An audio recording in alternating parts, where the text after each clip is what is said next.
लिहाजा इस गलत फहमी में मैं कतई नहीं हूँ, न था कि कोई हमारे बीच में 1400 साल पहले एक धर्म शुरू हुआ और उस धर्म के नाम पे पूरी दुनिया के अंदर कत्ल गारत हो रही है।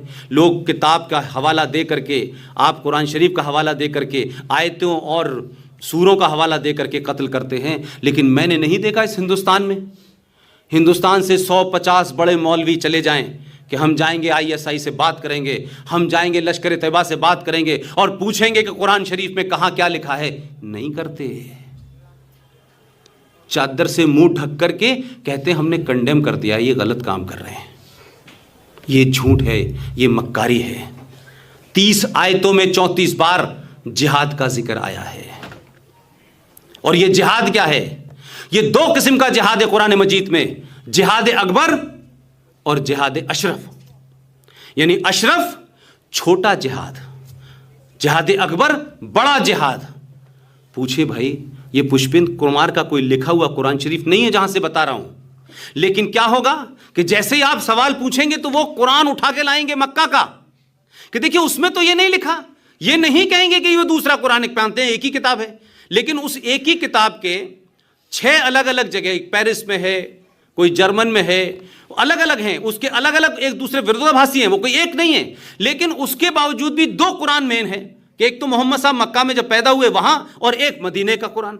तो जब जरूरत पड़ती है तो मिक्स कर रखा है। जब आपसे कोई बात होगी तो कहेंगे देखिए मोहम्मद साहब ने तो ये कहा था, लेकिन जब मोहम्मद साहब ने कुछ आगे कहा था दूसरे कुरान में तो उसकी बात नहीं कही। तो जरूरत पड़ने के हिसाब से आप बात करते हैं।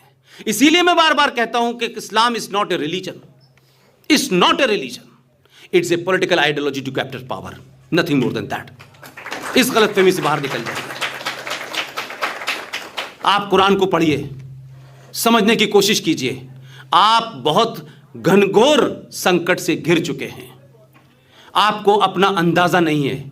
जब तक सत्ताएं हैं, फौज हैं, आपकी फौज है, ये जुडिशरी है, आपको मेजॉरिटी होने का अगर भ्रम है तो आप मेजॉरिटी में थे तब भी आप 70 साल से डरपोक की तरह रह रहे हैं इस मुल्क में, और कोई दूसरा नहीं डरा रहा आपको। आप ही के बीच में से चुन के जो लोग जाते हैं वही डराते हैं, इसलिए कि आपने उनको ये मैसेज दे दिया है, आपने उनको ये एहसास करा दिया है कि आप जो भी करेंगे हम मान लेंगे, हमें कोई फर्क नहीं पड़ रहा। होता रहेगा, 200 साल तक चलता रहेगा, मुकदमा लड़ते रहेंगे। कभी दुनिया में परिवर्तन जो है धीरे धीरे नहीं होता है, दुनिया में परिवर्तन निर्ममता के साथ होता है। यह फैसला लागू होगा, कल से होगा, और ये सरकार में बहुत से फैसले इसी अंदाज में लागू हो रहे हैं, और ये होने चाहिए, ये सिलसिला जारी रहना चाहिए। और अगर ये सिलसिला जारी रहना चाहिए तो आपको ध्यान रखना चाहिए कि 2014 में आपने वोट ठाकुर और ब्राह्मण और दलित और यादव बन के नहीं दिया था।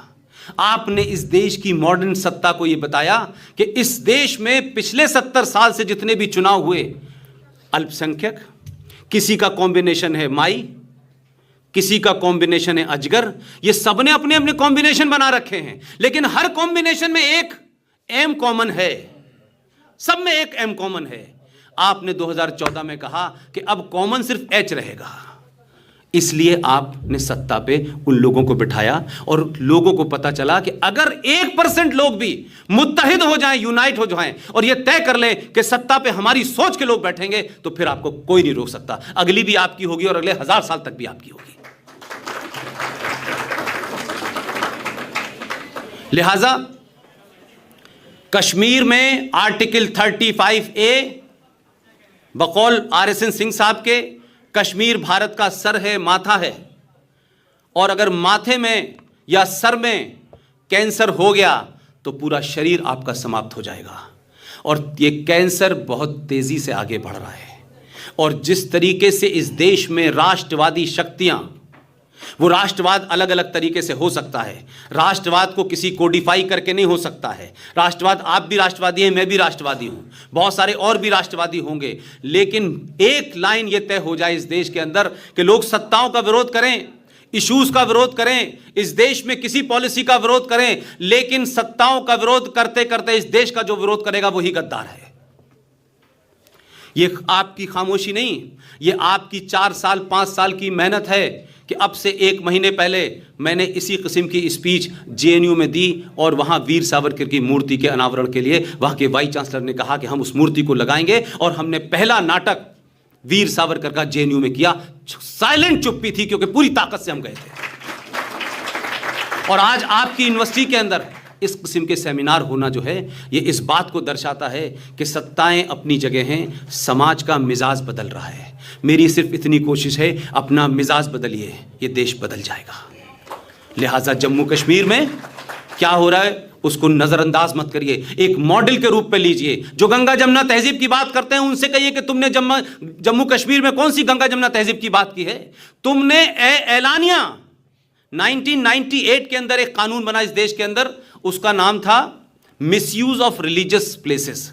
वो जम्मू कश्मीर में 1988 में जब वो लागू हुआ तो जम्मू कश्मीर ने अपने यहाँ लागू करने से मना कर दिया। और 1990 में जम्मू कश्मीर की मस्जिदों का इस्तेमाल हथियारों के लिए भी हुआ, नमाज के लिए भी हुआ, अजानों के लिए भी हुआ। 50-50 अजानें रात में दी जा रही थी। बताया जाता था टीका लाल टपरू को कल उनकी हत्या कर देनी है, आज इसकी